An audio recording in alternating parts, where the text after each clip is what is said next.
ce stade-là. Monsieur Chiquet, nous avons parlé tout à l'heure des maraîchers que vous avez dû exproprier. Certains sont partis, mais on me dit que beaucoup reviennent sur la pointe des pieds. Qu'est-ce que vous dites à ce sujet?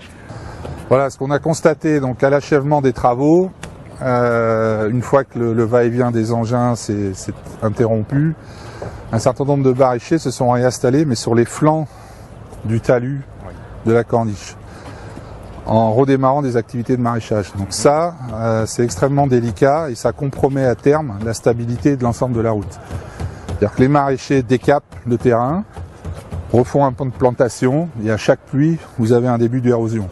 Oh là là. Donc là, il y a danger grave. Les érosions qui vont menacer la route. Qui pourraient à terme menacer la route si on laisse les maraîchers se réimplanter comme ils le veulent.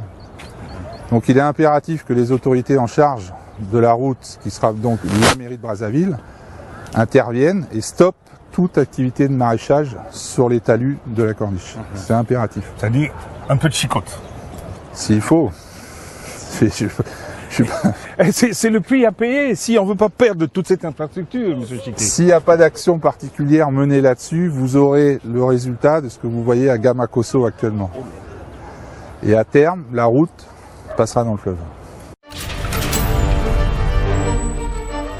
Me permettrait de tordre le cou à une vidéo qui est en train de circuler actuellement sur les réseaux sociaux où on voit un expert français qui doit sûrement travailler pour Aegis qui assure les missions de contrôle pour la délégation générale des grands travaux, et qui explique qu'il faut, en un mot, que les maraîchers ne puissent plus travailler le long du talus de la Corniche parce que le fait de travailler sur ce talus-là risque de fragiliser l'ouvrage. Donc, cette vidéo est sûrement balancée sur les réseaux sociaux pour essayer de faire porter aux maraîchers la responsabilité de l'effondrement de cette partie de la Corniche.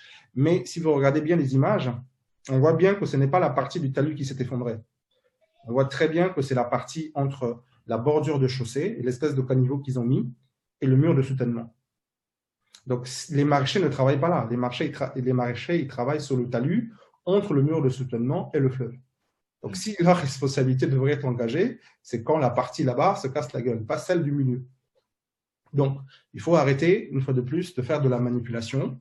Là, c'est clair pour moi, quand je vois les images, il y a un problème de matériaux, il y a un problème de mise en œuvre, il y a un problème de compactage, pour moi, sans vraiment aller dans les détails.